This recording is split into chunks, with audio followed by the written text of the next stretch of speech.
Hey, we're making biochar. Really, we're just cutting wood, getting ready to make biochar. That'll be coming here in a few months once I let this stuff dry up a little bit.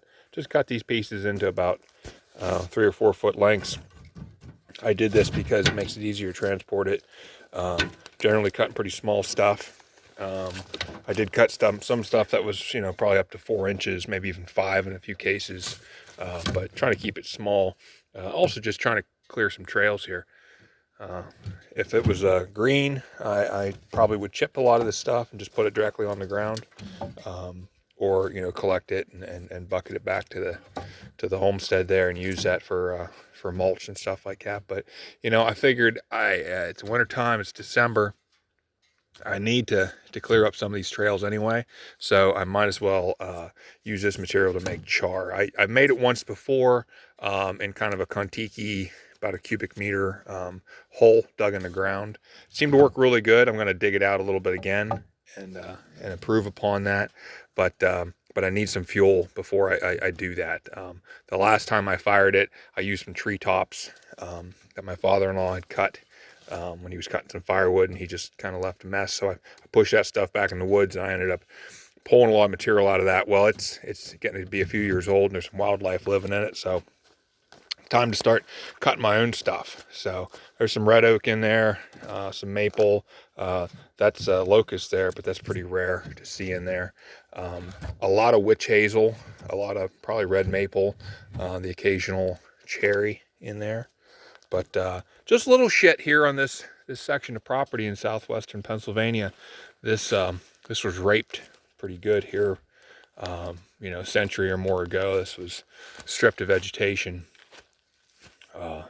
whether intentionally or just by allowing wildlife, fuck wildlife, cattle, pigs, shit like that, to roam this.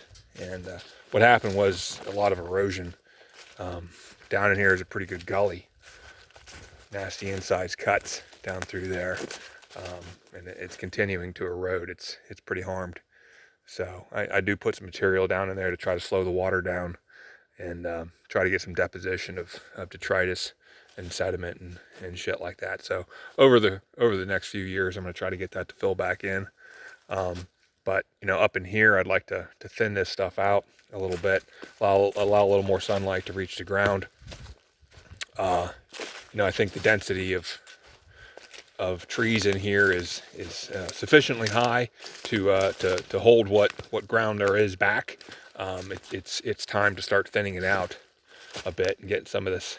I don't want to say less desirable species out, but to start picking and choosing a little bit. There's a black cherry that, maybe one day it'll turn into something. There's a much larger tulip next to it.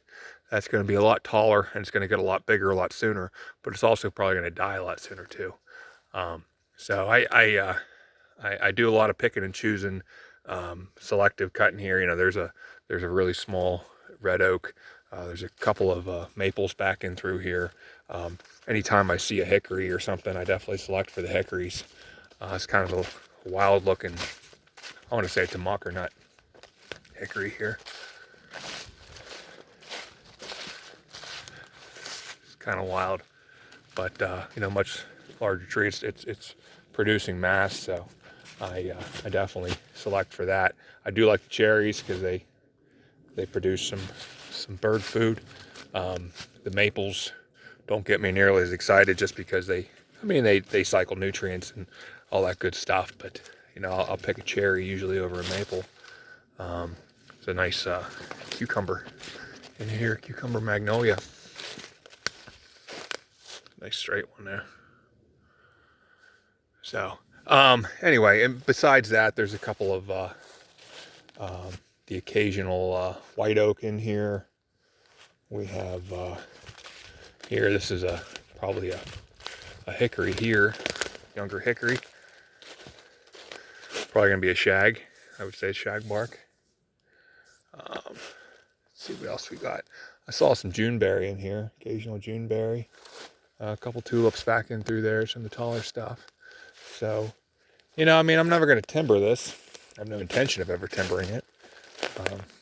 My intention is to try to foster the creation of as much soil as I possibly can, and to have the largest, we'll call it a utilitarian effect here, the largest impact for local wildlife that I can. Try to encourage bird populations, and the deer are going to fend for themselves, but a lot of the small mammals and stuff that might depend on some of the nut, the mast. There's a couple of beech down through here. I like the beech. It's supposed to be pretty nutritious nut, very small. The bear and stuff like that kind of stuff there. So yeah. So anyway, like I said, it's been a raped piece of land, but I'm gonna keep collecting some material, kind of kill two birds with one stone, so to speak. Clean up the trails, and oh, here we go. Here's a Juneberry, smaller one. Looking at it, looks like a red maple. Till you get down there, look at that bark. It's starting to fissure a little bit. Just the way it kind of swirls and leans and splits and twists and stuff. Red maples don't do that as much. That's probably Juneberry. But yeah, I think in the next couple of months I'm gonna start getting into making some more char, and I think it'll be good material to do it. The smaller stuff I think is going to char really well. The larger stuff, I might have to play with it a little bit, but it definitely starts to, it helps me build some mass, because you start just cutting with this little stuff. It takes a long time. It's a lot of bending over to make this amount of material. I can't imagine, cutting this stuff without a chainsaw. Take an eternity. So good stuff. Great cart. Coors Banquet. You have a good day.